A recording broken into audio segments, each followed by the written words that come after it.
Next on Worcester News tonight, hundreds gather to mourn the loss of a fallen Worcester firefighter. The latest details on the circumstances of his death. Plus, a Worcester native completes the White Mountain Grid Challenge in record-breaking time. He recalls some of the toughest moments of the hike.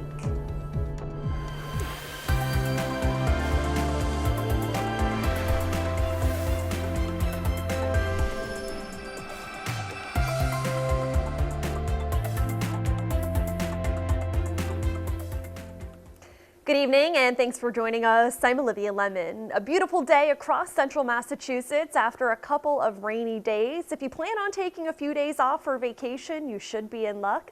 Let's get a first look at our local forecast for more. Good evening, I'm meteorologist Pamela Gardner. We have a beautiful night in store for you. A few clouds here and there, becoming mostly clear as the later part of the night progresses. Comfortable temperatures by 11 o'clock falling down to about 63 degrees, and the humidity will stay nice and low. There's a chance for an isolated shower, maybe across the northern part of Rhode Island, but here across Worcester County, you notice the puffy cumulus clouds that developed really produced isolated sprinkle, but otherwise we're drying off tonight. So no issues in the weather department, and we're setting ourselves up for quite a quiet stretch. Overnight low 62 in Worcester and a high tomorrow of 78 degrees. A beautiful afternoon, partly cloudy skies. Coming up in our full forecast, I'll have details on when the humidity will slowly rise, plus a gradual warming trend in your 10-day. All right, thank you, Pamela. The Worcester community is mourning the loss of one of their own. Worcester Fire Lieutenant John Kennedy died this weekend. The local firefighters union has declared it a line of duty death. Today, hundreds came out to honor his service. Our Cam Jandro joins us live now from the Alfred Roy and Sons Funeral Home, where calling hours are still happening. Cam. Yeah, Olivia, we're about halfway through calling hours, and friends, family, and firefighters continue to funnel in and out of the funeral home to pay their respects to Lieutenant Kennedy. Now, there's still very little information regarding the cause of his death, but the president of the local firefighters union is remembering Lieutenant Kennedy as the ultimate professional. Hundreds of Worcester firefighters line up outside Alfred Roy and Sons Funeral Home to say goodbye to their brother, Lieutenant John Kennedy. John was an absolute professional in every sense of the word. He embraced not only the firefighter brotherhood, but also our profession. The city announced Kennedy's passing Saturday. His death was declared a line of duty death by Worcester Local 1009, but President Michael Papani was unable to discuss the manner or cause of death.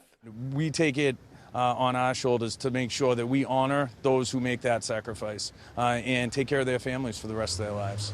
The 46-year-old Kennedy was a 21-year veteran with the Worcester Fire Department.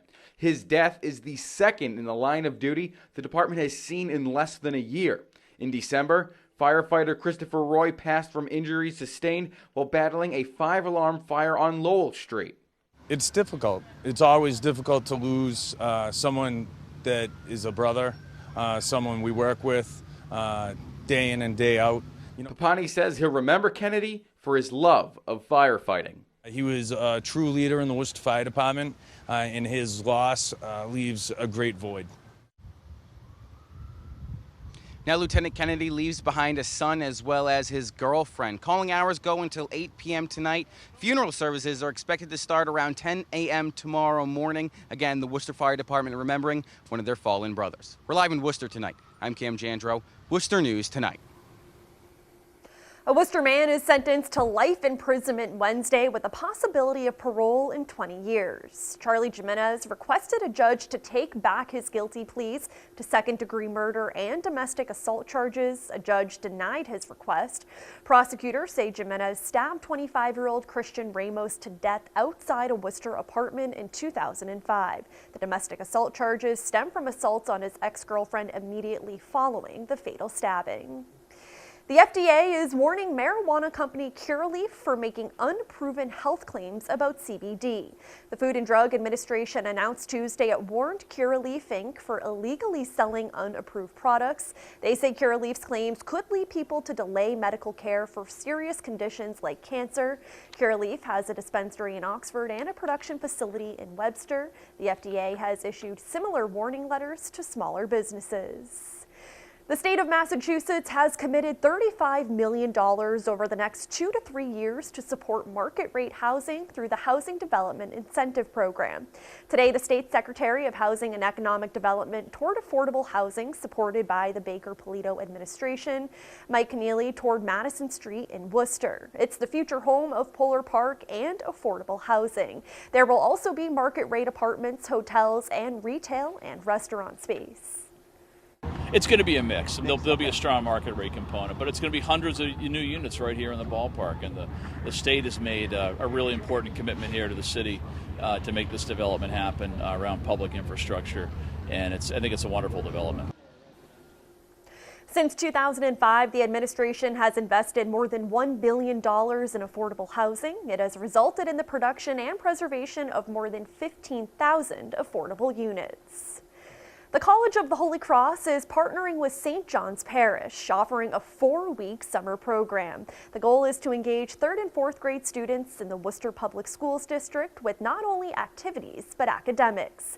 Our Gretchen LaRosa joins us live now to explain. Gretchen. Olivia, the program runs 5 days a week and offers academics and twice-weekly field trips. Holy Cross students say they want to create a fun yet educational summer for its campers. The parents laugh. They say their kids can't wait to get out of school at the end of the day, but when it comes to the Ascension summer program, they don't want to leave. Local college students came up with a different approach for summer camp.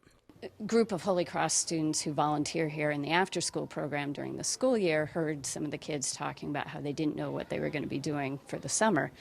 And it led the Holy Cross students to think about, is it possible to create an opportunity for them for the summer? The goal of the Ascension summer program is to keep kids safe and bridge the gap between spring and fall academics. Our goal was to enrich using daily academics, activities, like science experiments, arts and crafts, music. Students are encouraged to bring a summer reading assignment so counselors can help them complete summer work. But this camp is not just schoolwork. We go on 2 field trips a week, trying to get the kids to kind of think outside of the classroom and really explore the New England area, the area that they call home. The program offers 1 counselor to every 2 students. They'll go to their math lesson next. We'll work on some money and fiscal responsibility, which is a healthy lesson. Activities range from academics to arts. Counselors say physical fitness is important too. And then we go up to one of our other community partners, Worcester Academy. They gave us access to their turf field so the kids have green space to run around and get some healthy exercise. Elvin de la Cruz and his twin sister were born in the Dominican Republic before moving to Worcester. He says he's learning lessons in camp he will take with him in the future. T means try your hardest. R means respect others. Now, this was the program's first summer, but Holy Cross students say they hope to double their size by next summer. Gretchen LaRosa, Worcester News Tonight. Residents are asked to stay out of Indian Lake until further notice. The body of water is being treated with copper sulfate to control toxic algae. The city's DPW is asking everyone to stay out of the water, to not boat or fish, and keep pets out of the water.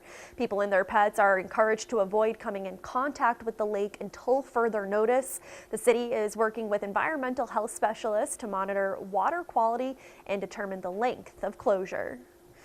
Demolition crews on scene of Federal Square in Worcester Wednesday. Crews cleared out the plaza across from Federal Court and the Hanover Theater. The area used to include a fountain and Collins. The reworking of the Francis R. Carroll Plaza includes the closing of a short section of Southbridge Street. Right now, it's only open to pedestrians. Worcester's Main South is set to receive $55,000 in state grants. The money will help improve storefronts downtown. A large amount of money is expected to be matched by the city. The money is aimed at helping business owners and drawing more foot traffic to the area. The grant is part of $270,000 awarded statewide. In less than a year, a Worcester man completed a hiking challenge known as the White Mountain Grid. He hiked close to 600 peaks in all different types of weather. Only 85 people have completed the challenge. He says just completing it is an accomplishment enough, but doing it in record time is amazing. Our Chandler Walsh joins us live now with more on his story. Chandler. Olivia, Philip Karsha first hiked all 48 White Mountain peaks As a form of outdoor therapy after his dad died of lung cancer years ago, he says it got him thinking more about the grid, and earlier this month he completed the feat. Step by step, Philip Karsha hiked all 48 of the New Hampshire White Mountains' 4,000-foot peaks each month for a year. This makes a grand total of 576 peaks hiked. It was just one of the most unbelievable experiences I've ever had in my life. The expedition is called the White Mountain Grid, and Karsha holds the fastest completion time, just 319 days. He hiked it all in less than a year by packing a month of climbing into 1 week for his start and end months. Became my obsession, and that's a heavy word. The word obsession just has so much negative connotation around it, but I think that's kind of what you need to be to do something like this. The 35-year-old from Worcester trained here on Wachusett Mountain. It's the first mountain he ever climbed when he began hiking at 16. It's the hometown peak, and more importantly, a lot of these trails mirror the types of trails that are in the White Mountains. His expedition came with many sacrifices and challenges. He says the winter months were the toughest, hiking through solid snow. There were many days where from the moment I woke up in the morning, it was just daunting knowing the amount of work that I had in front of me and how uncomfortable I would be. Karsha says the past year has been like a dream, and he's still wrapping his head around the achievement. How did I do that? I know I did, but like how? It's really beautiful and also kind of like puzzling. Karsha says he's been focusing on recovering his body and catching up on sleep these past few weeks. He's looking forward to pioneering more hiking expeditions in the future. Chandler Walsh, Worcester News Tonight. All right, what an amazing journey. Thank you, Chandler. A new garden at the Boys and Girls Club of Worcester is named after a doctor who passed away last year. The garden provides a learning program for the club. It's named for former UMass Memorial Medical Center Chair of Anesthesiology, Dr. Shoobys Garden. She passed away last year. Today, students and UMass Memorial staff planted 4 vegetable gardens in her honor.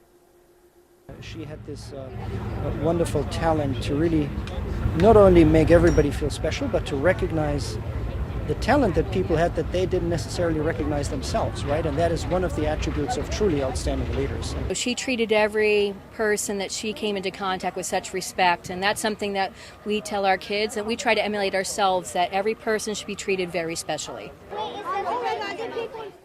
And UMass employees donated money to the United Way. That money was used for the garden. A huge financial boost for the Worcester Art Museum. It has received a $10 million gift. The C. Jean and Miles McDonough Charitable Foundation made the donation. It's the largest in the museum's 120-year history. The foundation and museum say the gift is an opportunity to address the major immediate needs as well as its plans for the future. So when you think about the city of Worcester living its renaissance, and we need to plan so that we are good partners with the city in that renaissance. And for that planning and realization thereof, we need financial support. And this support we're getting from Jean. And Jean McDonough spent a lot of her free time volunteering at the museum. The museum has a collection of nearly 40,000 objects, some dating back to 3000 BC.